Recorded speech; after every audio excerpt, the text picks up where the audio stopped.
Concerning Salat al-Istikhara, the hadith is clear. You can make Salat al-Istikhara at any time as long as it's not a wajib prayer. So don't make Istikhara for Fajr, 2 rakats, for the Eid, for the Jummah. He said if anyone wants to do something, then pray 2 rakat other than the wajib, fard prayer. So 2 rakat of coming into the masjid, 2 rakat of wudu, 2 rakat or whatever. You just got to make 2 rakat for Istikhara. So what about like the companion, he went to the store and he made Istikhara to buy the shoes, the shoestrings. So if a person doesn't have the time to pray, or it's not feasible, it's not easy, he's not going to go into city center and he's in the middle of the Clark shoe store and he's going to make 2 Istikhara right there in front of the people. Then they're going to call the police and say, he's getting ready to do something. He doesn't. Can he make the dua? He shouldn't make the dua, because that's not what comes to us in the sunnah. He should just leave it like that. It's like the imam. When the imam comes for the khutbah of the Jummah, he doesn't pray 2 rakats to the masjid here. It's an innovation for him to pray the 2 rakats. What he does, what he does is, he just goes and says, Salamu alaikum, and he's allowed to sit down, because that's what the Prophet did. So there is a sunnah where you have to abandon something, because the Prophet didn't do it that way.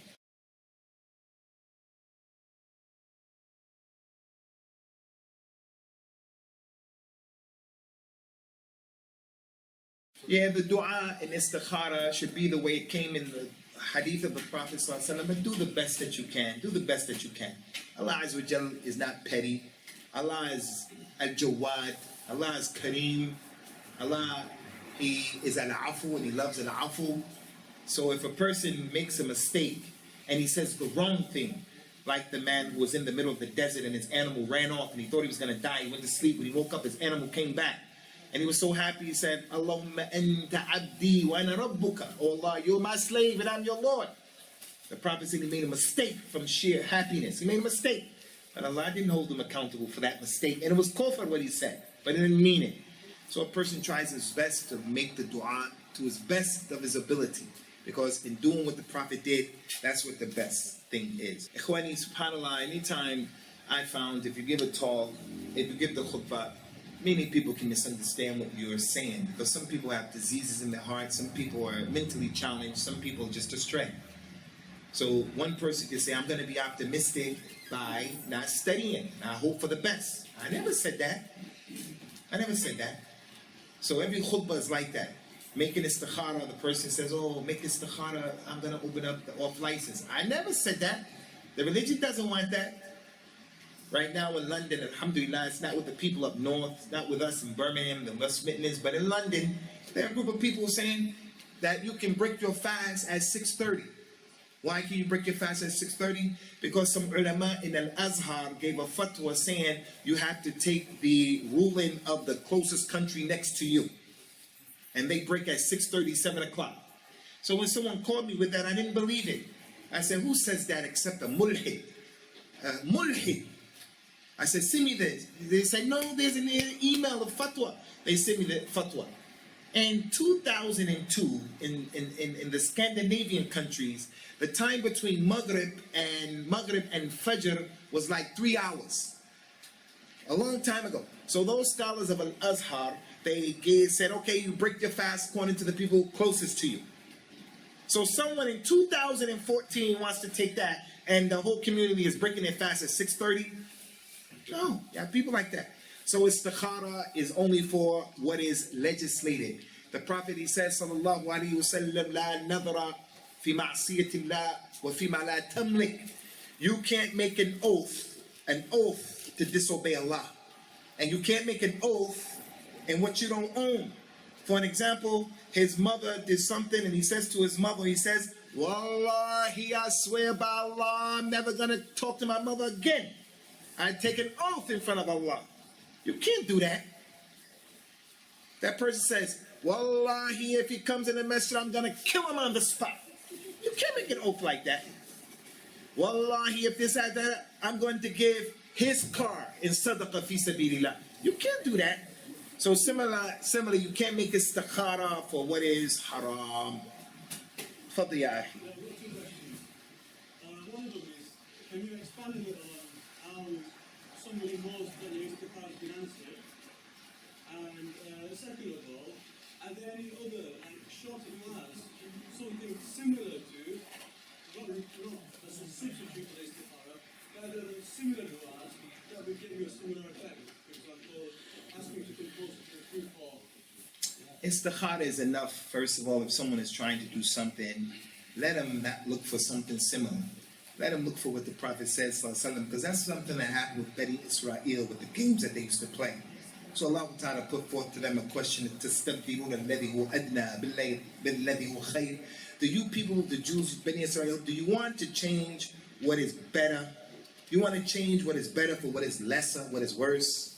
So istikhara is there. But there are many other dua that a person can make to be helped, to be guided to what he wants. Things like that. Allahumma la sahla illa ma jaltuhu sahla wa anta tajal al-hazna shi'ta sahla. There are many dua from the Quran, things like that. But istikhara is istikhara. Istikhara is istikhara. And it's one of those sunnahs that has been abandoned for the most part. And what we need to do, ikhwani. Someone asked a question about Syria and the situation in Syria. Many of the Muslims, especially the Muslim youth, we're preoccupied with some serious stuff like serious. And I could sit here and I could give a talk about Syria, and I could give a talk about jihad and things like that, and al-wala wa bara and what the kuffar are doing and this and that. But it's going to be rhetoric. It's going to be talk. Whereas Salat al-Istikhara right now is in front of your nose right now. I mean, it's right in front of you. See how I can touch my nose right now? I can touch my nose. I can do something about Salat al-Istikhara. Something about my situation right now. But instead of doing that, I want to talk about Syria. I want to go to Syria. I'm going to tell you young brothers here, and you know one of the problems I have, like the media, not the security people. The media, they have a problem with me because they want to sell papers. So I'm not one of those people. I don't want to be crazy, rough and tough and crazy, and I don't want to be apologetic neither. We have to be in the middle. Don't apologize for our religion. But the young man who went to Syria recently from Cardiff, and he did a tape, and he was telling other young people, come to Syria, come, come. I don't want any of you young brothers going to Somalia for that, going with Shabab, going with Boko Haram, going with Qaeda. None of you people should go to these countries to do any of that. I'm not even talking about the confusion that's in Syria. I didn't even talk about that. People killing each other. They're not even fighting, some of them not even fighting the Kafir regime. They're not even fighting, they're fighting each other. They're killing each other. I'm not talking about that. I'm not even going to discuss that with you. What I'm going to talk to you about is the young boy, 17, 18 years old, he goes to Syria, and he's in Syria, and his mother didn't know he was going to Syria. And then his mother comes on TV, BBC, what's the other channels on the news? What is it? Sky News. And the mother is saying, you're my only son. Come back. Allah will not be pleased with you for what you're doing. What are you doing? You see, this is a case of doing something and not having knowledge, not having fiqh. It's not permissible. First of all, Syria, I'm not even talking about. I'm talking about in Islam, real jihad, the real jihad. If you want to go for real jihad, and I'm talking about Syria, real jihad, you can't go to that real jihad without asking your mother and your father. You can't just go. It's not permissible for you to do that. And if you do that, you're disobeying Allah. You're disobeying Prophet Muhammad. The man came. He said, Ya Rasulullah, I want to come with you to make jihad. He said, is your mother and your father living? He said, yes, my mother. He said, go back and make jihad with your mother. She needs you. And he's the one who was telling us, don't be a chump. Prophet Muhammad said, don't be a coward. Be a man, only fear Allah. And yet he told that boy, go back and make jihad with your parents. So the administration of this masjid, we have to be responsible. We have to be responsible. We don't hold our tongues and we don't bite our tongues. That thing in Syria is not permissible for you to go over there and get involved in that. That is fawda, it's confusion. Someone will sit there and say, this guy worked for the MI5, this guy worked for the MI6. That's what he understands. That's what he understands. And that's not the reality. What I'm telling you is, just like you want to fast in the month of Ramadan, if you do it the wrong way, you'll come Yom Qiyamah and that Ramadan has no impact on you. And it amazes me. You see my hair right here? It stands on the end of my head. It stands out that people would sit there and say, that guy is against jihad. Yeah, I'm against fasad, fitna. Jihad is determined by scholars. You're talking to an individual, a bunch of young people saying, there are no scholars. The real scholars are the ones who are in the mountains in Pakistan. The real scholars are the ones who are in prison. The real scholars, we don't know where they're at. No, Allah said in the Quran, فَاسْأَلُوا أَهْلَ الذِّكْرِ كُنْتُمْ لَا تَعْلَمُونَ. Ask the scholars if you don't know. But he's going to subtract the scholars from the equation. So you young brothers, get a grip. Get a grip. Get a grip. I want to ask you, and I'm going to complete with this. My wife is from Nigeria. My wife is in Nigeria, from Nigeria. There's a group of people in Nigeria called Boko Haram. Those Boko Haram people, over 2 months ago, they went into a school, killed this security guy, and took over 230 girls and took them to the forest, to the jungle. 230 girls.